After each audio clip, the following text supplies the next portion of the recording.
এটা কথা আমি সকলোৱে জানো যে বৰ্তমান $1 সমান 90 টকা হৈ আছে, ঠিক আছে, যিটোক আমি এক্সচেঞ্জ ৰেট বুলি কওঁ। এতিয়া মোৰ কথাটো হ'ল এই যোনটো এক্সচেঞ্জ ৰেট ছিষ্টেমটো, এইটো এই বস্তুবোৰে আমাৰ সাধাৰণ জীৱনত কিবা প্ৰভাৱ পেলায় বুলি তুমি ভাবানে? $1 সমান 90 টকা হওক, 9,000 টকা হওক, কিবা প্ৰভাৱ পেলাবনে বাৰু আমাৰ জীৱনত এই কথাবোৰে? প্ৰথম কথা হৈছে এক্সচেঞ্জ ৰেট হয় কি? এক্সচেঞ্জ ৰেট কি হয়? আমি একদম সাধাৰণ মানে সহজতম ভাষাত শিকিবলৈ চেষ্টা কৰিম। এইটো কোনো ইকনমিক্সৰ ক্লাছ নহয়, কোনেও জীৱনত ইকনমিক্সৰ কিতাপ এখন দেখি নোপোৱা মানুহ এজনৰ কাৰণেও ভিডিঅ'টো হয়, ঠিক আছে। গতিকে একদম সহজ ভাষাত একেবাৰে সহজ কৰি কথাটো বুজিম। কথাটো এনেকুৱা ধৰণৰ, পৃথিৱীত জানো আমি ভালেমানখিনি দেশ আছে, কেইবাখনো দেশ আছে। সেই দেশবোৰে কি হয়, ইখন দেশে সিখন দেশৰ লগত বস্তু কিনা বেচা কৰিব লগাত পৰে। উদাহৰণস্বৰূপে ভাৰতে বেলেগ দেশৰ পৰা বস্তু কিনে আৰু ভাৰতে বেলেগ দেশক বস্তু বিক্ৰীও কৰে। অকল কিনেই যে এইটো কথাও নহয়, গম পাইছা নাই? কাৰণ যিখিনি বস্তু ভাৰতক লাগে গোটেই বস্তুখিনি ভাৰতে নিজেই উৎপাদন কৰিব নোৱাৰে, সেইকাৰণে বেলেগৰ পৰা কিছুমান বস্তু কিনি ল'ব লগা হয়। আৰু বেলেগ দেশকো ভাৰতে কিছুমান বস্তু বিক্ৰী কৰে, ঠিক আছে। কথাটো হ'ল এতিয়া ভাৰতৰ ভিতৰত বস্তু কিনা বেচা কৰিবৰ কাৰণেতো আমি আমাৰ ওচৰত যোনটো ৰুপি আছে সেই ৰুপিটো ইউজ কৰি আমি ভাৰতৰ ভিতৰত বস্তু কিনা বেচা কৰি থাকোঁ, ঠিক আছে। কিন্তু যেতিয়া ভাৰতে বেলেগ এখন দেশৰ পৰা, উদাহৰণস্বৰূপে আমেৰিকাৰ পৰা কিবা বস্তু এটা কিনিব, এইখিনিতে মন দিবা, যেতিয়া ভাৰতে আমেৰিকাৰ পৰা কিবা বস্তু এটা কিনিব, ভাৰতে আমেৰিকাৰ পৰা সেই নিৰ্দিষ্ট বস্তুটো কিনাৰ আগত আমেৰিকাৰ পইচাটো কিনি ল'ব লাগিব। মানে ভাৰতৰ ওচৰত যোনটো পইচা আছে, মুদ্ৰা আছে, সেইটোক আমি কি বুলি কওঁ? ৰুপি। আমেৰিকাৰ কাৰেঞ্চিটোক আমি কি বুলি কওঁ? ডলাৰ। তেনেকৈ জাপানৰটোক আমি কি বুলি কওঁ? ইয়েন, ঠিক আছে। গতিকে প্ৰতিখন দেশৰে নিজৰ নিজৰ কাৰেঞ্চি আছে। তো ভাৰতে আমেৰিকাৰ পৰা কিবা বস্তু এটা কিনাৰ আগত সেই আমেৰিকাৰ কাৰেঞ্চিটো, আমেৰিকাৰ পইচাটো কিনি ল'ব লাগিব ভাৰতে আগত।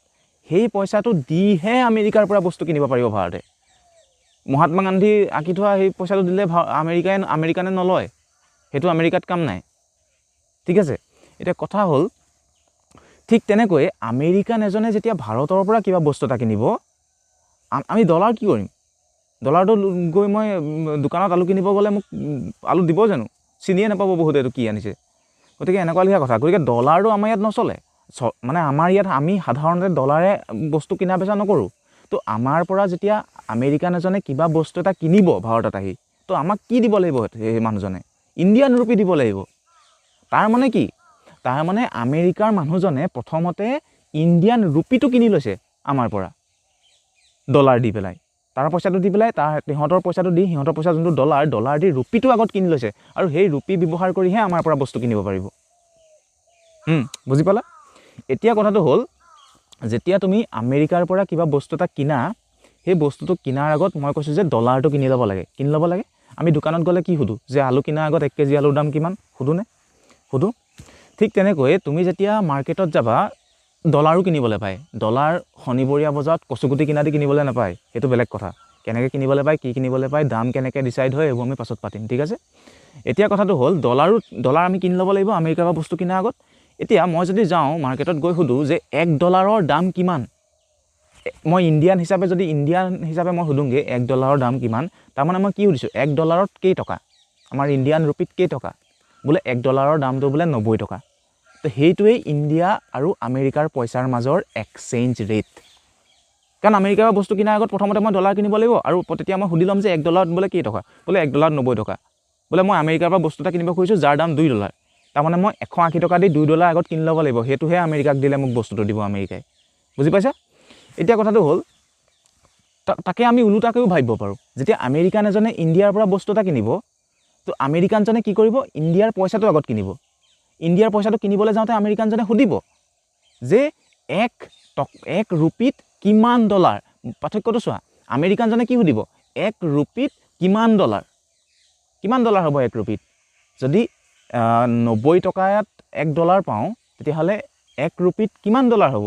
সাধাৰণ অংক, 1/90 কিবা এটা হ'ব, বহুত সৰু এটা এমাউণ্ট হ'ব, একেবাৰে নগণ্য সাধাৰণ এটা এমাউণ্ট হ'ব। সেইকাৰণে যিহেতু ডলাৰটো বহুত ষ্ট্ৰং হয় ৰুপিৰ তুলনাত, গতিকে আমি এক্সচেঞ্জ ৰেটটো ডলাৰতে, ইন টাৰ্মছ অফ ডলাৰে আমি এক্সপ্ৰেছ কৰোঁ। তো গতিকে আমি সেইকাৰণে $1 কিমান টকা সেই কথাটো হিচাপ ৰাখোঁ। 1 টকাত কিমান ডলাৰ সেইটো হিচাপ নাৰাখোঁ, কাৰণ সেইটো বহুত সৰু এমাউণ্ট এটা হ'ব ডলাৰত। 1 টকাত কিমান ডলাৰ চাবলৈ গ'লে একেবাৰে 1/90 কৰি ল'বা যদি $1 ইকুৱেল টু 90 টকা হয় তেনেকুৱা অৱস্থাত ঠিক আছে এতিয়া কথাটো হ'ল মানে গোটেই কথাখিনি হ'ল যে এক্সচেঞ্জ ৰেট মানে হৈছে দুখন দেশৰ মুদ্ৰাটো ইখন দেশৰ মুদ্ৰা আৰু সিখন দেশৰ মুদ্ৰাৰ মাজত যেতিয়া হাল হলনি কৰিবলগীয়াত পৰে তেতিয়া যোনটো ৰেটত আমি হাল হলনি কৰোঁ মানে আমাৰ ভাৰতৰ মুদ্ৰাৰ দামটো যদি আমি আমেৰিকাৰ ডলাৰত এক্সপ্ৰেছ কৰোঁ বা আমেৰিকাৰ ডলাৰৰ দামটো যদি আমি ভাৰতীয় মুদ্ৰাত প্ৰকাশ কৰোঁ সেইটোৱে এক্সচেঞ্জ ৰেট তাৰমানে কি তাৰমানে $1 দাম 90 টকা আমি কি কৰিছোঁ আমেৰিকাৰ বিদেশৰ মুদ্ৰাৰ দামটো আমি ভাৰতীয় মুদ্ৰাত প্ৰকাশ কৰিছোঁ সেইটোৱে হৈছে এক্সচেঞ্জ ৰেট আৰু এইটো কেলে প্ৰকাশ কৰিব লগাত পৰে কাৰণ আমি ডলাৰ কিনিব লাগিব ন আমেৰিকাৰ পৰা বস্তু কিনাৰ আগত তো তাৰ ডলাৰ কিনিবলৈ গ'লে আমি সুধিমেই $1 কিমান আমি জানিবই লাগিব ঠিক আছে এতিয়া কথাটো হ'ল